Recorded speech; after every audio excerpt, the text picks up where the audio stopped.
Hello everybody, and welcome back to the channel for this week's Toolbox safety topic video. Before we get started, make sure that you give me a thumbs up down below to encourage me to make more videos of this type. Also, subscribe to my YouTube channel where you'll find additional videos of this nature, other safety related videos, and leadership training videos. If you find this information useful or helpful, make sure you share it with your colleagues and co-workers. Well, let's go ahead and get started with the Toolbox topic video. Today we'll be talking about how to handle a chemical spill. Now, your safety training helps ensure things go right when you do your job. Your training also includes what to do when things go wrong. You are trained to prevent spills when you work with chemicals, but your training also tells you how to respond to one. Unplanned release of chemicals can have devastating effects. Skin and eye burns, damage to the lungs, fire and explosion, corrosive damage to materials, pollution of air, soil, and water, and danger to the public are just some of the possible consequences of a chemical spill. Chemical spills can be in the form of liquids, solids such as pellets, gases, and vapors. They can be flammable, that's quick to burn or explode, corrosive, damaging to human tissue or other materials, or toxic, poisonous to humans and other living things. The time to deal with a chemical spill is long before it happens, by rehearsing what you will do and obtaining the supplies you will need for self-protection and cleanup. First, you need to learn all you can about the chemicals used and stored in your work area. What are the hazards? What would happen if the chemical were exposed to air, oxygen, a spark, water, or even motion? Is the chemical corrosive, causing burns to human tissue?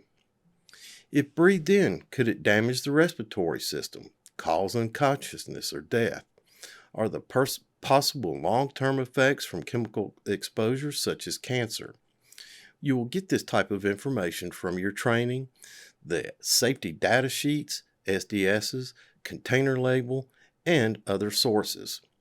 Now here are some basic procedures you can learn for dealing with a spill. Be sure to get the specific steps you should take for the chemicals you work with. Alert people in the area of the spill.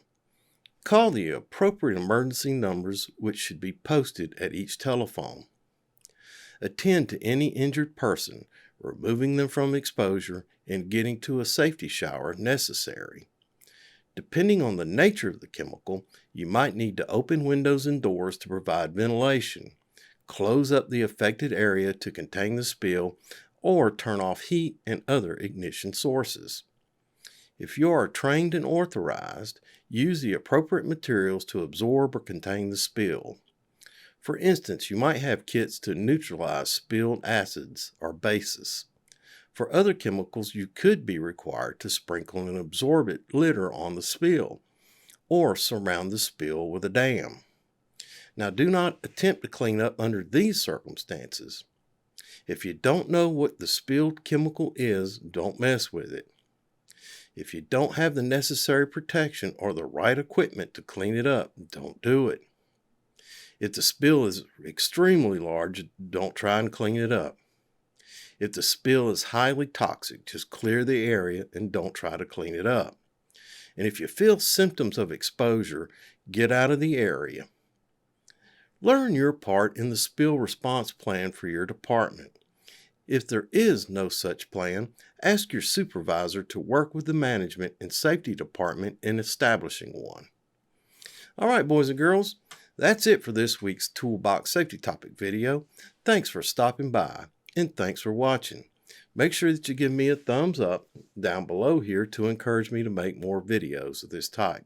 Also, subscribe to my YouTube channel where you will find additional videos of this nature, other safety-related videos, and leadership training videos.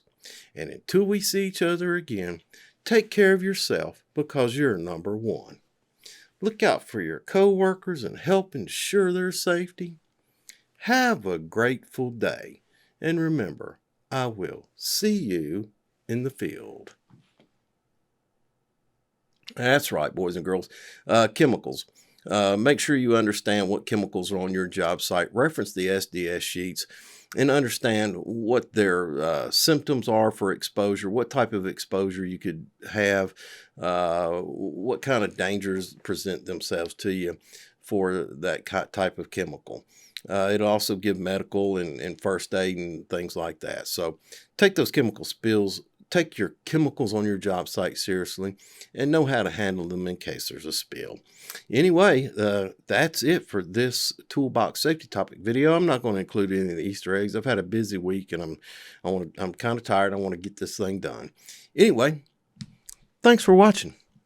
Have a grateful day, and I will see you in the field. Stop recording.